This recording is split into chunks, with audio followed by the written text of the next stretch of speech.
about the Roger Stone sentencing? Yeah, I thought it was ridiculous. Did you ask the that if judge? that, no, I didn't speak to the judge. I'd be able to do it if I wanted. I have the absolute right to do it.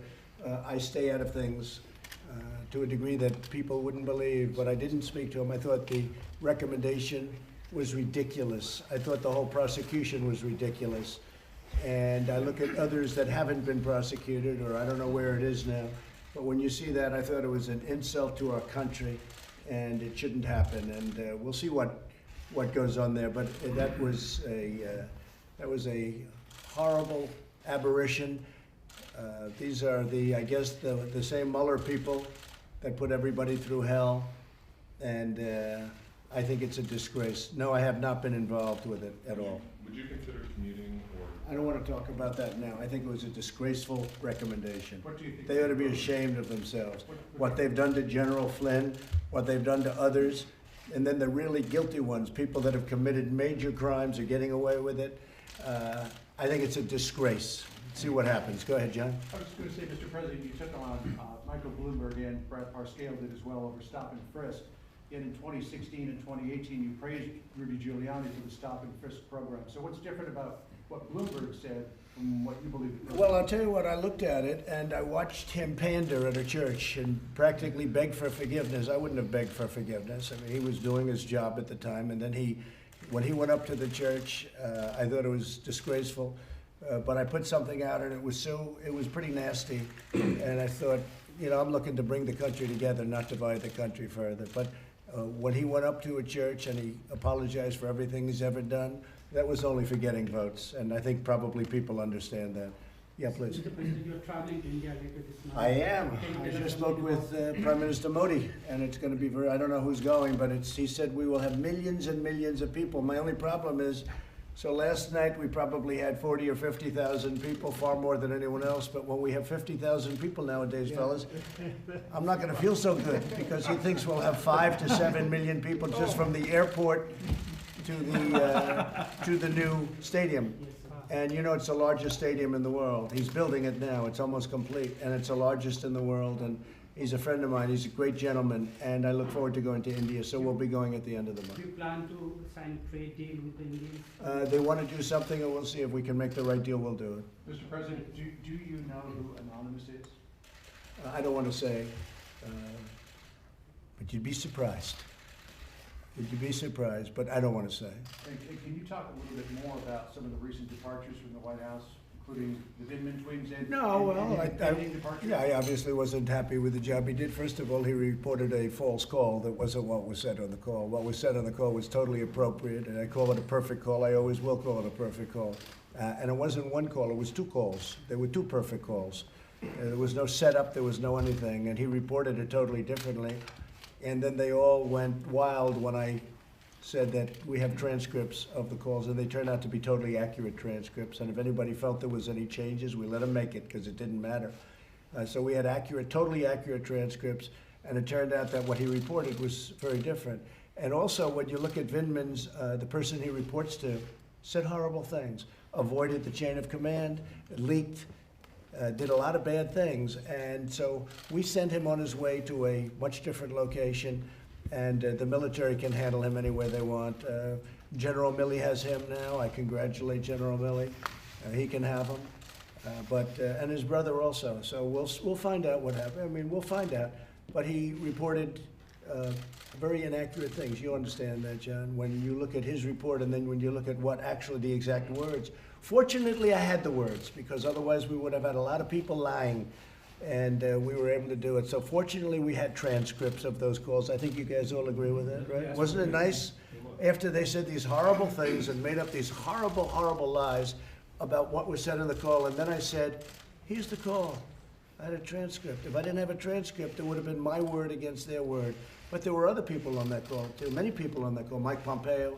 And I know that when I speak to the head of state of countries, presidents, prime ministers, etc., there are always a lot of people on those calls, especially from the other countries, I imagine. I don't know that for a fact, but I know for a fact that we have a lot of people on those calls.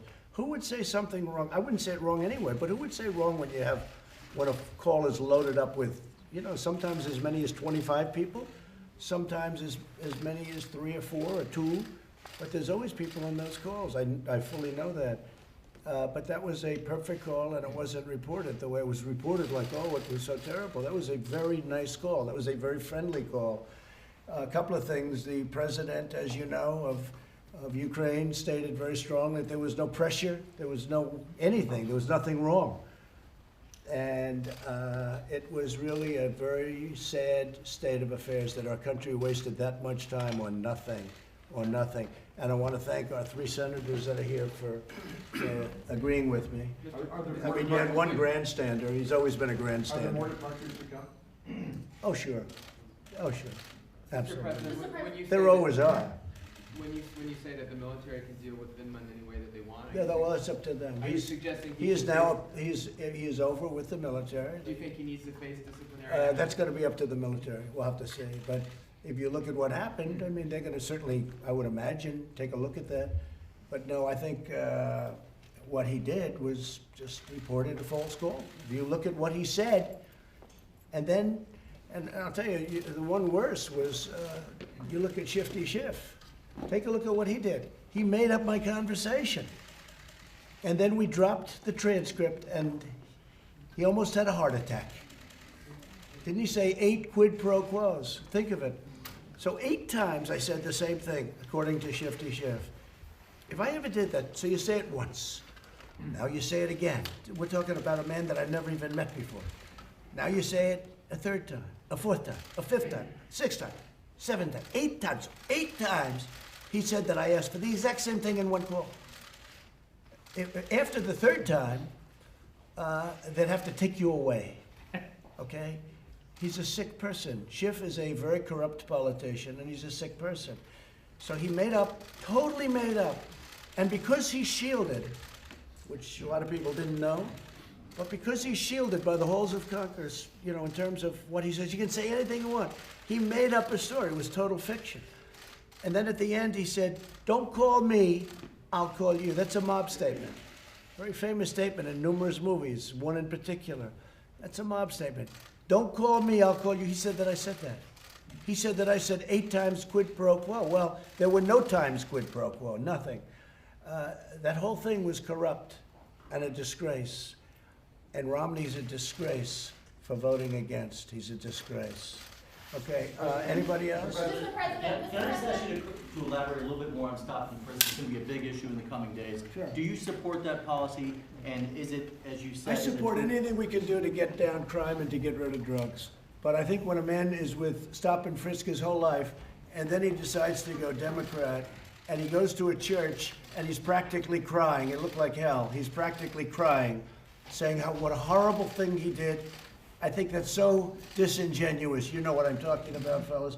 That was so of Bloomberg. Look, he's a lightweight. He's a lightweight. You're going to find that out. He's also one of the worst debaters I've ever seen, and his presence is 0. So he'll spend his $300, $400, $500 million. Maybe they will take it away. Frankly, I'd rather run against Bloomberg than Bernie Sanders, because Sanders has real followers. Whether you like him or not, whether you agree with him or not, I happen to think it's terrible what he says, but he has followers. Bloomberg's just buying his way in. But we're going to find out what happens. We're going to find out. But when you watch, go back to the church where he apologized for everything he ever did practically, and he looked pathetic. Our country doesn't need that kind of leadership. Thank you all very much. Thanks, everyone. Campaign. It's stumbling. It's mumbling. Not pretty. But we'll see how he does. You never know. You never know. The only time you knew for sure was the Trump campaign. Trump was going to win. Do you think he can turn it around in South Carolina? He could always turn it around. You know, I think it's not going to be easy. I think he can turn it around, yeah. I think he has a shot. He's got probably almost as good a shot as anyone, but he's going to have to work. He's going to have to work very hard, much harder than they thought. Don't forget, when he first ran, I called him 1% Joe, because every time he ran, he only got 1%. And then Obama took him off the garbage heap. But he only got 1%, right, John? You know that. 1% Joe, but now he's, 19% Joe? It's better, he's doing better, he's made a lot of progress. But it's gonna be very interesting. I think we're gonna have a very interesting Democrat race, and I think we're gonna have a very interesting election. But Our country is doing better than it's ever done. We've rebuilt our military thanks to the people back here. We've taken care of our vets at a level that they've never been taken care of before. Jerry, been never even close. And it's really something that we're very proud of. You look at the economy. I mean, we have the best economy we've ever had. We have the best employment numbers we've ever had. African American, Asian American, Hispanic American. We're going to protect our Second Amendment. The Democrats want to take away the guns. They want to take away everyone's gun. They want to destroy the Second Amendment. So when you add it all up, you know, I don't see how we lose, but you never know. It's politics, right, fellas? Thank you all very much. Thank you. Come on, press, let's go. Out this way. Thanks, Come everybody. on, press, let's go. Thank you very much, guys. We're leaving. Thank you. Thanks, everybody. Keep on out. Thank you, press.